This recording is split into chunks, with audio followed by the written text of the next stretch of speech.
Қайырлы күн, құрметті оқырмандар.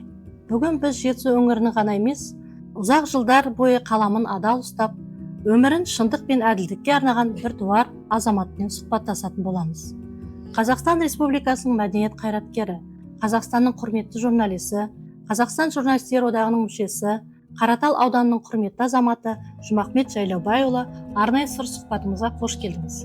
Ең алдымен сізді 65 жасыңыз құтты болсын демекпіз. Бұл тек жас емес, бұл ұлтқа сіңген еңбектің, адал қызметтің, өмірлік тәжірибе мен парасаттың көрінісі деп білеміз. Рахмет. Көңіл күйіңіз қалай? Жақсы, шүкір. Жеткен белестерге көз жүгіртетін болсақ, сіз оператордан бастап, бас редактор, продюсер қызметтерін атқардыңыз. Осы жолдағы сіздің жетістіктеріңіз туралы айта кетсеңіз. Енді өзі айтқандай, жаңағы оператордан бастап көтерудің өзі жетістік қой енді. Енді кішкене ардан бастасақ, мен өзі Қартал ауданы, Кәлпия совхозы, сол жерде бір Телімден кішкентай ауыл бар, қазір Қарашаңел деп аталады. Сол жерде туып өскен. Әкем тракторист болды. Содан кішкентай тракторға жабысып өстік қой енді. Содан мектеп бітіргенде бірден маған жаңағы совхоз трактор бере салды. Правам да жоқ, істеймін жоқ, содан тракторист болып кеттім. Содан Талдықорғанда алып келіп тұратын, сол болмай мен сияқты ауылда жүрсең, әрбір енді ол кезде заман солай болды ғой, барлық мәселе жаңағы бір бөтелке арақпен шешілетін барлық жұмыстар сондай. Ертең бәрі бұзылып кетесің, Талдықорғанға жүр деп. Осында алып келіп, осы жерде бір жеңгеміз болған. Сол фабрика бытовой обслуживание болған сол кезде. Бүкіл біткомбинат соған қарайды. Етікшілер бар, ательесі бар, фотографтар бар. Сол жерде директор Шайхмет деген кісі болды. Сол кісіге апарды. Жеңгем сол жерде главный экономист болған. Соны айтты, мына баланы фотография ученик алайық деді. Сонда жаңағы Шайхметов айтты, мен қазақтарды алмаймын деді. Қазақтар істемейді деді. Мен сонда 16 жастамын жаңағы. Ауылдан мектеп бітіріп келген кезім. Содан әйтеуір жеңгем алғызды ғой енді әйтеуір. Содан фотографияға осы қазіргі мына Рахат деген магазин жанында фотография болды. Сол жерге қазір бір детский стоматолог деп тұр ғой сол жерде. Содан ол жерде басқа ұлт өкілдері жұмыс істейді екен. Қазақ жоқ. Қазақ істемейді емес, қазақ істеткізбейді екен сол кезде. Заман солай болды ғой. Содан мен енді 10 жаста баламын, ауылға қашып кеткім келеді, кетіп қалғым келеді. Бірақ жаңағы директордың қазақтар істемейді деген бір сөзі маған қамшы болып тұрды да, намысыма тиіп, соны тырыстым енді. Содан 3 айға дейін маған жаңағы жүргендер атың кім деп сұраған жоқ. Бірақ мен тырысып істеп, соны құтылмайтын білген атың кім деді жаңағы. Сол атын Жұмахмет деп едім. Ой, қиын екен атың, давай сен Женя бол деді. Ол кезде қазақтың бәрі аттарын сөйтіп Саша көліп жатқан заман ғой, жарайды деп. Сонымен істеп кеттім солай жаңағы фотограф болып. Содан орыстарға енді дәлелдедім ғой, қазақ осы Талдықорған қаласындағы ең бірінші ательеде фотограф болған бірінші мен өзімді мақтанышпен айта аламын енді. Содан орыстарға дәлелдедік, қазақтар істей алатын. Содан әскерге барып келдім. Әскерге барып келген кейін мені парктың ішінде фотографияға жіберді. Сол жерде қазір фонтан бар ғой, көпір. Соның бір шетінде мен тұрамын, бір шетінде Михель деген неміс тұрады жаңағы. Үлкен кісі. Сонда қазақтар өтіп жатып айтады, қазақты түсіремейді, орысқа барып суретке түсейік дейді. Енді орысқа емес, қазаққа дәлелдеу керек болды жаңағы. Содан одан өттік енді. Содан кейін жаңағы заман өзгерді. Содан мен сол кезде бір кинокамера алып, сол қызығып түсіріп, сосын кейін 90 жылдары фотографиялар жабыла бастады. Сол кезде видеокамера шықты. Содан видеокамерамен жұмыс істеп, той түсіріп сөйтіп. Онда бұл жерде тағы да жаңағы басқа ұлт өкілдері айтпайды, көрсетпейді, жаңағы барасы телевидение барса.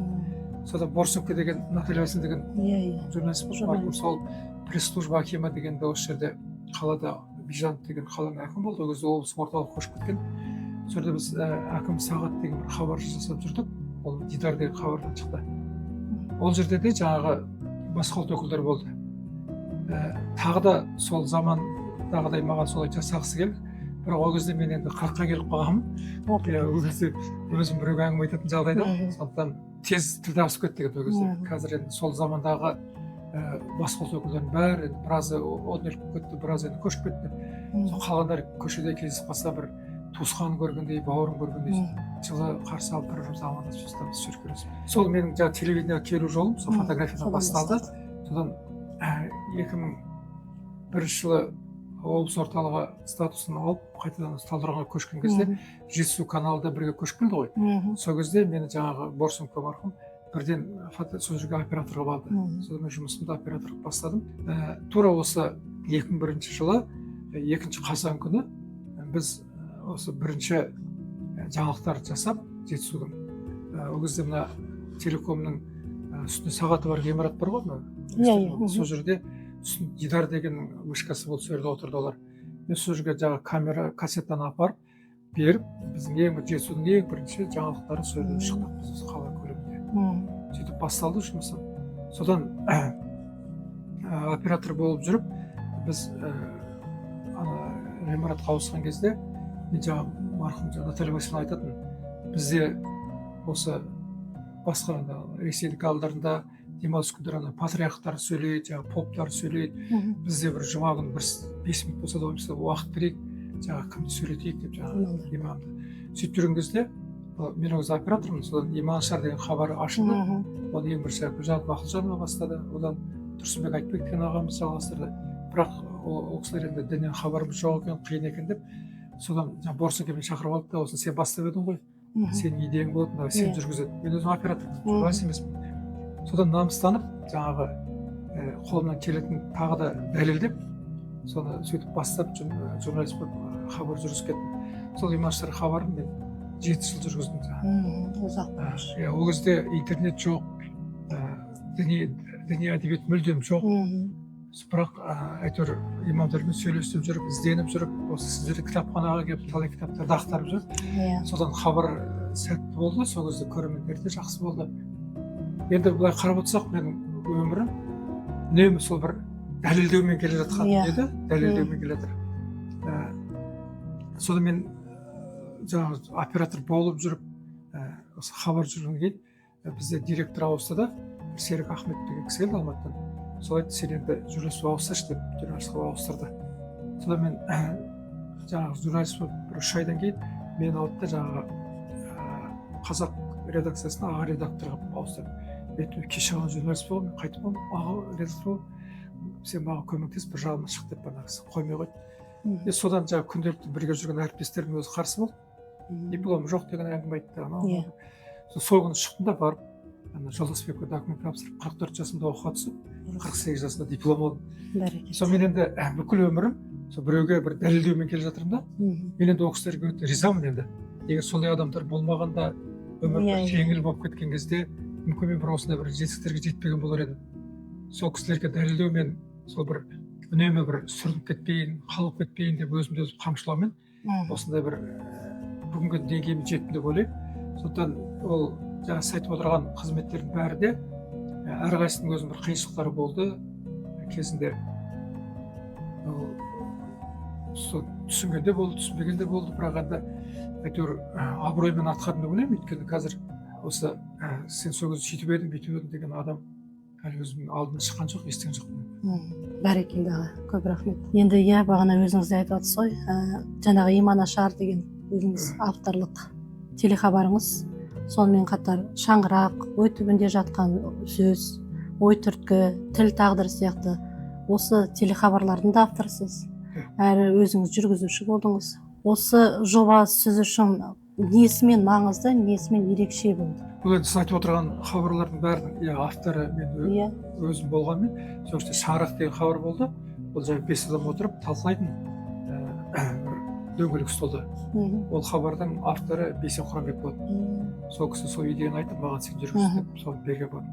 Ал қалғандардың бәрін өзім ұсыныс айтып, осылай жасайық деп соны жүргіздім.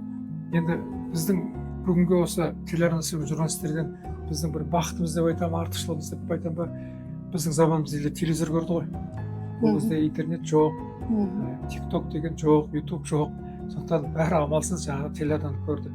Сондықтан біздің хабарларымыз бәрі көрермендерге жол тартып, мысалы былай болатын да, бір хабарың өтеді ғой телеарнадан. Ол кезде соту жоқ, үйдегі телефон. Сол отырасың тосып, сол звоноктар басталады. Сонда бір әріптестер бар, көрермендер бар, үлкен кісілер бар. Звондап, пікірлерін айтады сол кезде. Жақсы. Мысалы, біз Забира Дайрадына Сайдилден журналист, бізде жаңағы директор орынбасары болып қызмет атқарды ғой. Екеуміз бір кабинетте отырдық. Содан мен хабарым шығады, кешкі жақын сағат 9-дарда болды. Сол жұмысқа келемін, ертесін кірген кезде мен білемін, ана Забираның апасы звондайды жаңағы. Апам звондайды, сосын хабар туралы пікірін айтады. Жақсы. Қазір енді ондай жоқ қой қазір. сол кезде мысалы дұрыс жерін дұрыс, дұрыс емес жерін дұрыс емес деп айтады жаңағы. Ол жерден артық кетіп қалыпсың былай деп. Қазір енді өкінішке орай хабарлар өтіп жатыр, ішінде бір кемшіліктер де бар, жақсы хабарлар да бар, бірақ ешкім бағасын бермегеннен кейін, ол туралы ешқандай сөз болмағаннан кейін журналисттің де бір құлшынысы бір азая беретін сияқты, жаңағы келесі бір хабарды одан жақсы жасайды. Бұл біреулер пікір айтып жатса, жаңағы қолдап жатса, әрине адам ашылады. Сол сын пікірді сіз қалай қабылдадыңыз? Сынды ма? Сын пікір айтады ғой мысалы. Енді мен өзі Түзетуге осы тырысып. қызмет бабына байланысты көп адамдардан сұхбат алдым ғой енді. Жаңағы ақын жазушылардан, биліктің бастауларына дейін біраздан. Сонда осы сұрақты қойып, сіз сынды қалай қабылдайсыз деп. Барлығы, ой, сын жақсы қабылдаймын, сын деген дұрыс деп айтады. Бірақ ол айтуға ғана оңай да, ол бәрі қабылдамайды оны. Мен сынды бір 100% күшті қабылдаймын деген адам жоқ. Енді ол айтуы мүмкін солай қабылдайды, бірақ іштей мәніне келгенде қабылдамайды. Мен енді өзім солай енді бәрін бір керемет қабылдаймын деп ойлаймын, бірақ енді бір жөні бар, сындар бар. Бірақ мынандай бір көңілге толмай сындар бар енді. Бір мысал ретінде айтып кетсем, бір патшалықта бір ғалым болыпты да, сол ғалым бір сол заң бұзып деді сол кезде енді, сол патшалық заңы. Содан патшаның өлім жазасына кеседі ғой. Сонда уәзірге айтады, мынаны өлтіруге болмайды дейді.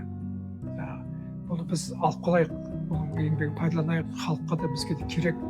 Не істейміз енді, дүре соғайық, сонымен жазалайық деп жіберейік дейді ғой.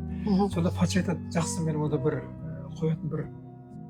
саған қоятын бір нем бар дейді, жаңағы дүрені өзің соғасың дейді жаңағы. Анау айтыр, аман қалса болды, жарайды, соқсам соғайды. Содан ортада ғалым қалып шығады да, жаңағы ғалымды уәзір дүрелейді ғой енді. Сол кезде алаңда жиналып тұрған халықтың бәрі уәзірді қарғайды жаңағы. Оңбаған, сен сондайсың, мұндайсың жаңағы. Ал шын мәнісінде ол ақжылдан алып қалды ғой. Кейде бір осындай жағдайлар өмірде көп болады да, кейбір амалдарыңа байланысты сын айтатын адамдар көп, бірақ оның арғы жағын білмейді. Ерік сыртқы көрінісіне байланысты ғана сын айтады. Сол кезде бір қабылдай алмай қалатын сәттер болады жаңағы. Өйткені өзіңнің ондай емес екеніңді, бұған байланысты емес екенін біліп тұрасың ғой. Бірақ оны дәлелдей алмайсың. Сондықтан кейде енді қарсы шығасың, кейде үндемейсің. Сондай сындарға қабылдау қиын, бірақ жалпы бір жөнімен айтылған сындар болса, енді мен ойлаймын, мысалы, егер жұмыс бабында айтылған сын болса, ол сол жұмысыңа ғана байланысты айтылу керек те, жеке басыңа бармау керек деп ойлаймын. Сол кезде сынды дұрыс қабылдауға болады.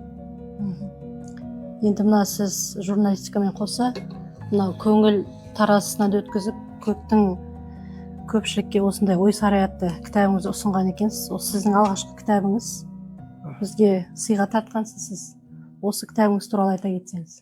Енді ой сарай деп өзі ойыңыз, бір ойда жатқа, бір неше қанша уақыттан бері жиналып қалған дүниені бір қағазға қалдырып кетсем деген ой болды.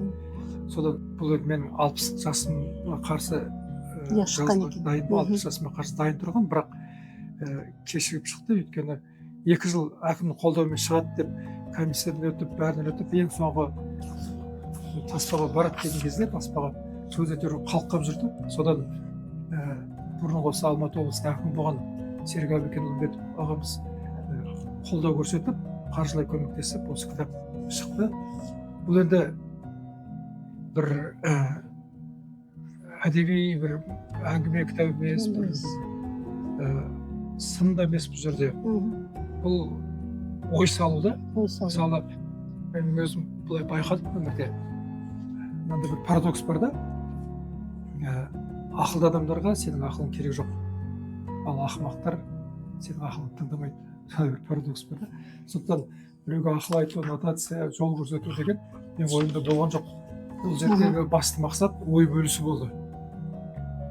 Мысалы, бір адам оқығанда, мынау осылай екен ғой деп бір ой қалса, соның бір жерде соны айтып жүрсе, соның өзі маған үшін үлкен жетістік. Сондықтан шамам келгенше сол әрбір мәселеге күнделікті жай өмірде кейде байқамай жүретін нәрсені басқа бір қырынан көрсеткім келді. Сонымен әр нәрсеге бір ой салғым келді. Осы жерде сіздің бір ой салған тұсыңызды айтып кетсем, білгенін жасырған данадан, білмегенін айтқан бал артық депсіз. Бұл енді айттым ғой, мен осыдан бір 5-6 жыл бұрын жазылған дүние ғой енді. Иә. Сол кезде мен солай ойладым енді, солай жаздым. Бірақ енді бүгінгі қазіргі ойымда мен олай ойламаймын. Олай ойламаймын. Неғып мысалы осы білімді адамдар көбінесе бір көп құлшынбайды, жаңағы бір деген жерде отырып бөліспейді, айтпайды. Иә, қызу бір таласқа түспейді, мысалы көп білімді адамдарды байқасаңыз. Сонымен пайғамбар бір хадисін оқыдым жаңағы. Сол пайғамбарымыз білімді 3 деңгейге бөледі екен. Сол бірінші деңгейге көтерілген адам бәрін білетін сияқты болып тұрады екен. Осы отырған жерде айтқысы келіп, сөйлегісі келіп, бірдеңе дәлелдеп, бәріне соны айтып, үйреткісі келіп тұрады екен да. Бұл бірінші деңгейдегі адам. Екінші деңгейге көтерілген адам ол таң қалып жүреді екен. Мынау осылай екен ғой, былай екен ғой деп таңданып жүреді екен. Ал үшінші деңгейге көтерілген адам ол өзінің түк білмейтінін біледі екен дейді жаңағы, түсінеді екен дейді жаңағы. Сондықтан біз даналар енді ол түк білмейді деген емес, ол көп нәрсеге басқаша көзқарас қарайды да. Сондықтан ол кісілер бір андай жаңағы бірінші деңгейдегі сияқты отырып алып, мысалы діннің өзі де солай ғой. Кеше ғана бір дінге келіп, 1-2 сүрені оқып алып, отырған жерде дастархан басында осы дінді насихаттап, елдің бәріне сынап сөйтіп отырғандар бар ғой. Ал дін ғалымдарына қарсы олар үндемейді, олай өйтіп араласпайды. Сондықтан жаңағындай көп адамдар сол деңгейіне қарай ма деп ойлаймын жаңағы. Сондықтан бұл жердегі ойым қазір кішкене өзгерді енді. 5 жылдан кейін өзгерді деңіз. Енді мына кітап иісі деген бірінші бөлімінде сіз жаңағы ауылдағы кітапхана туралы, кітаптар туралы, кітапханашы туралы айтқан екенсіз. Соның ішінде сіз бүйтіп жазыпсыз, жаңағы кітапты оқыған кезде талғап оқиды екенсіз. Сол туралы айта кетсеңіз, және де мына қазіргі жастарға қандай кітап оқу керек, сол туралы айта кетсеңіз. Енді шынында да біз жаңа баста айттым ғой, біздің заманымызда кішкене басқаша еді ғой. Біз сол кітап оқитын заманда өстік. Бүгінгі біз әлгі қазақтың классиктері деп жүрген барлық жазушыларымыздың еңбектерін біз сол кездегі жұлдыз деген журналдан оқыдық. Ол жұлдыздың журналы келеді, сосын оқисың да ары қарай жалғасы бар деп тұрады жаңағы. Сол келесі номер бір әкең базардан келеді, не күтіп жүресің жаңағы. Ана жақта поштадан келетін кезде атпен жүріп тартады, алдынан жүгіріп шығып астына түсіп кете жаздайсың. Сөйтіп өстік біз енді сондай кітап. Сонда ауылда кішкене ғана кітапхана болды, осы бөлмеде ғана. Соның Райхан апамыз отыратын. Кірген кезде ол анау пол енді ескі ғой, неше рет краскіленген, сықыр еді. Содан біз бәріміз кірген кезде ешкім ақырын сөйледі демесе де сыбырлап сөйлейтін. Содан ана ескі кітап тұр ғой, ой ескі кітап тұр. Кірген кезде ана кітаптың иісі бұрқап иіс шығып тұрады, кітаптың иісі ерекше иіс та. Қазіргі ондай кітаптарда иіс шықпай ма білмеймін, қазір жоқ қой деймін. Содан соны уже кітапхана кірген сезінесің жаңағы. Сонда ана кітапты оқыған кезде, сол кезде біз мынандай бір мұқабалары кішкене тозған, жұлма-жұлма шыққан, сондайға жүгіретінбіз. Өйткені ол көп қолдан өткен қызық кітап болуы мүмкін ғой енді. Ол бүйтіп сықырлап тұрған кітапты ешкім оқымағанса қызық емес деген сөз. Содан ауыл кішкентай бәріміз бір-бірімізден естіп, оқып, ана кітапты сөйтіп оқыдық. Сосын кейін мен фотографияда жұмыс істеген кезде бізде жұмыста кассир бір апа болды, бір мұғалім болған, орыс тілі әдебиетінен берген кәріс болды. Сосын бізден пенсияға шыққаннан кейін не болып жүрді, сол кісінің үйінде өзінің жеке кітапханасы бар екен. Сол кезде сондай болды ғой енді жаңағыдай жеке кітапхана деген. Әсіресе әдебиеттен, қазақ тілінен, орыс тілінен беретін мұғалімдер де болды ғой. Сол кісінің үйінде үлкен кітапханасы болды. Сонда жаңағы апамыз маған біз енді кітап оқимын ғой еді. Ана кітапханасынан бүйтіп кітаптарын бір-біртіндеп алып келеді. Біреуін алып келеді, оқып қалып, екісін алып келеді, алып кетеді, оқып қалып. Сөйтіп мен бүкіл мына классиктердің, орыс классиктерінің, оның ішінде жаңағы орысшаға аударылған шетел классиктердің бәрін кітап оқып шықтым. Одан кейін сол оқығаныңызды сұрай ма ол кісі? Жоқ, сұрамайды. Мен ол кезде былай кітапты бүйтіп қатты бір нетіп оқыдым, бір тоқтамай, мысалы қызығып кетсем, түні ұрысымен отыра беретін, содан шаршысам, таңғы 6-дан тұрып алып, ары қарай оқып сондай бір заманда болды ғой. Қызығып оқитын едік сол кезде. Сосын енді көп кітаптарды оқыдым. Одан кейін кейінгі кезде енді оқиын десем, қазір кітап көп қой енді. Бірақ сол бір кітапты атын өлтіріп тұрып қояды. Оқысам ішінде бір керемет ештеңе жоқ еді. Сол қардың ашып қалады, уақытың кетіп қалады. Содан мен енді соңғы жылдары, мысалы қазір былай оқитын болдым. Мысалы бір материал дайындаймын ғой, бір хабар дайындаймын. Содан бір материал іздеп отырған кезде арасында біреудің бір айтқан сөз кездесіп қалады. Мысалы мен бір отырған кезде мынандай біз қазір не жендет не жемтік болатын заманда өмір сүріп жатырмыз, үшінші жол жоқ деген бір Альберт Камю деп жазып қойыпты. Соны сіздерге келіп та кітапханадан сол Камюдің барлық кітаптарын алып соны оқып шықтым. И мен қазір кітапты сондай немен іздеймін да, жаңағы бір жерде бір жылт етіп цитаталарды. иә, цитата бұл қандай жазушы екен, не жазды екен деп, содан келіп солардың нелерін оқимын мысалы.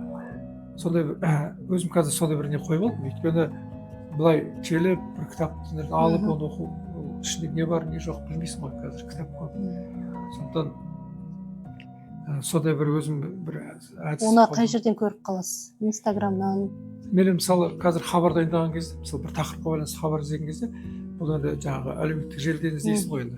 Сонда арасында бір сондай цитаталар бір шығып қалады жаңағы. Сол кезде авторын оқимын да, сол автор кітабын іздей бастаймын. Сіз сияқты бізде де көптеген оқырмандар осылай жаңағы Инстаграм парақшаларынан көріп, осындай кітаптар сіздерде бар ма екен, бізде оқығымыз келеді деп ұсыныс береді. Енді жастарға байланысты. Енді мен білемін, қазір жастар кітап оқымайды деп айтады ғой енді, бірақ оқитындар бар. Оқитындар да бар. Бірақ олар қандай кітап оқып жүр деген сұрақ туындайды. Мен байқағаным, қазір жастардың көбісі андай бір мотивация беретін кітаптарды оқиды. Экономикалық, қайтып бай болу деген сияқты, психологиялық кітаптарды оқиды екен. Әдеби кітаптарға аса көп жақындай бермейді екен. Өйткені қазіргі заман жазушылары, білмеймін енді, өз басыма көп жерін түсінбеймін енді қазір. Ал енді бұрынғы кездегі мысалы жаңағы Мағауин болсын, Оралхан Бөкей болсын, соларды мүмкін қазір жастар түсінбеуі мүмкін.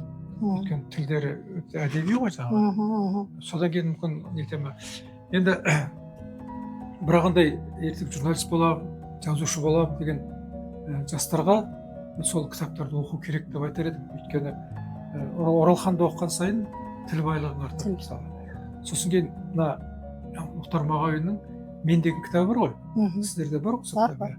Сол менің ішінде жаңағы Мұхтар ағамыз жазушы боламын, жастарға мынандай кітаптар оқыңдар деп айтар едім деп, жаңағы ішінде батыстікі де бар, шығыстікі де бар, қазақтікі де бар, кешегі совет өкіметікі де бар, сол бәрін тізім береді кітаптардың ішінде. Мен мысалы сол кітапты оқығаннан кейін жаңағы бәрін жазып алып, сол тапқанымша оқып шықтым жаңағы. Мысалы мен сол арқылы бірінші рет Пастернакты оқыдым. Сол Мұхтар ағам. Сол сияқты анау сол жерде көптеген жапон жазушылары бар ішінде. Соның бәрін тапқанымша оқыдым мен. Сонда ағам сондай жол көрсетіп тұрды, сондай оқы деп. Мысалы мен де айтар едім, сондай енді алыстан іздеп қажет жоқ, сол менді алып оқып, соның ішінде оқып алып, сосын Мұхтар ағамыз сол мен деген кітап туралы әртүрлі пікір айтады ғой, біреулер енді мақтан жазған дейді, бірақ маған өте ұнады сол кітап. Мен ішінде көп сабақ алдым. Сол кісі әлі күнге дейін, енді қайтыс болып кетті ғой, бірақ сол өмір соңына дейін қаламсаппен жазады екен, сия сауытқа сияны матып жазады екен да. Сонда сол себебін айтады да, неғып сонымен жазатынын. Бұл ғылыми дәлелденген екен. Біз қазір енді машинкамен, компьютермен жазамыз ғой, клавишпен. Біз мысалы А-ны да, Б-ны да, Ғ-ны да бәрін саусақпен бір саусақ баса береміз мысалы. Ал жаңағы қолмен жазған кезде бұл сурет салғандай болсын жаңағы. А-ны бөлек, Ғ-ны бөлек былай. Сонда жаңағы Мұхтар ағамыз айтады, мына адамның жаңағы почеркі, қолы бар ғой, жазуы. Сол ана неде осы тіл байлығымен екеуі байланысып жатыр дейді. Неғұрлым қолмен көп жазса, сол тіл байлығы артады деп жазады жаңағы. Сол ойлаймын, мүмкін сол раста шығар деп ойлаймын, өйткені ғылыми дәлелденіп тұр. Біз енді біздің заманымызда біздің енді бір жақсы біз хат жаздық қой енді. Сәлем хат деп. Хат жаздық. Мектепте оқып жүргенде қыздарға хат жаздық. Одан кейін де хат жаздық. Мектепте жаңағы мазмұндама болды, шығарма болды. Қазір жоқ қой ондай. Қазір шығарма да жоқ, мазмұндама да жоқ қазір. Қысқаша эссе жазады. Эссе деген бірде шықты болды. Сол біздің мүмкін біздің бір тіл байлығымыз болу әсері, біз сол кезде қолмен көп жазғанымыз шығар деп ойлаймын жаңағы. Сондықтан жастарға мен шамаларың келсе, сол көркем әдебиет. Көркем әдебиеттерді көбірек оқыңдар деп айтқым келеді.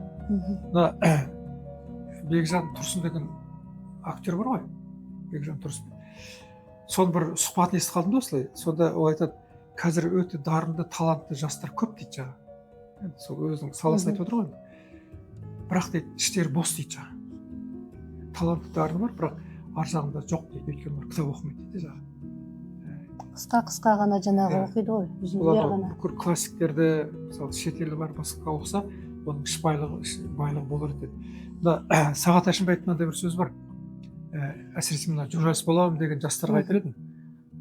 Сол кісі айтады, егер дейді 1000 адамға қарап сөйлейтін болсақ, ең болмағанда 100 адамнан өрең биік болсын дейді. Ал өре деген қайдан келеді ол? Білім, жаңағы кітап қой барлығы. Сондықтан егер ертең журналист боламын, жазушы боламын десе, көбірек сол көркем әдебиетті оқыңдар деп айтамын. Рахмет. Енді мына ой сарайдан кейін тағы алда жоспарда сізде кітап шығару бар ма? Әлі жоқ. Әлі көп материал жинақталмады. Өзі ой сарайда шығу да қызық болды енді. Енді бір кітап жаза қояйын деген ойым болған жоқ, шынымды айтайын. Содан жаңа өзім туып өскен мектеп бітірген Кәлпи ауылында бір кездесуге шақырды. Содан телевидениенің бір жас журналистері бірге барды. Содан сол кездесу болды, олар жаңа түсірді. Кеш жақын жаңалықтардан не деп берді екенсіз деп көрейін деп отырсам, жаңа бір Азат деген жас журналист болды, сол мені жазушы деп ұрып жатыр да. Сосын ой Азатта ниет болды, бір кітап жазайын дедім. Қалжыңдап басталды солай. Сосын осы ой сарай мотивация болған екен ғой. Мотивация болды. Сол енді тағы бір кітап жазу үшін тағы бір Азат керек болып тұр енді. Енді сіздің өмірлік ұстанымыңыз қандай? Енді біз мысалы намаз оқимыз, мен намаз оқимыз. Күнделікті намаз оқып артынан дұға жасаған кезде, я Алла, мені түзу жолдаулардың қатарында қылдыра көр деп сөйтіп дұға жасаймыз. Түзу жолда болғымыз келеді. Азанда ақ жол таңдаған ақшамда арман сүреді дейді. Сол біз Алладан сұрап жүрген сол ақ жол ғой енді. Сол жолмен сол жолда болсам деп өзім ұстанамын да. Бірақ ол өте қиын. Өйткені бұл жолдан бұрылып кетуге көп себепші нәрселер өте көп. Ол бір тақтайдай түзу жол емес, оның шетінде неше түрлі бергел деп тұрған нәпсінің бір қызықтыратын біреулері бар. Бірақ енді мынандай қолымнан келсе, біреулерге жамандық, жақсылық жасай алмасам да, сол жамандық жасамауға тырысамын. Ең болмаса. Сосын кейін қазір бізде енді көп осы кішкене бір елдің алдына көрініп қалған азаматтардың бір отырса, сол билікті жамандайды, бүгінгі қоғамның кемшіліктерін айтады, тізбелеп сөйтіп отыратындар көп өте. Мысалы мен өз басым осы уақытқа дейін өйтіп осы Қазақстан сондай бұндай деп ешкім айтып көрмеппін енді. Мына Конфуцийдің мындай бір сөзі бар. Қараңғылықты жамандай бергенше кішкене бір сұрақ жағып қой деген бар. Мен өзім сондай идея ұстанамын. Оны жамандықты айта бергенше, жамандықты жариялай бергенше бір кішкене бір жақсылық жасап қойсақ, әрқайсымыз сондай бір кішкене бір сұрақ жағып қойсақ, мына әлем, қоғам өзгере ме деп ойлаймын. Енді өзімше сондай ұстанып жүрмін енді, бір қаншалықты іске асып жүр енді, бір Алла біледі.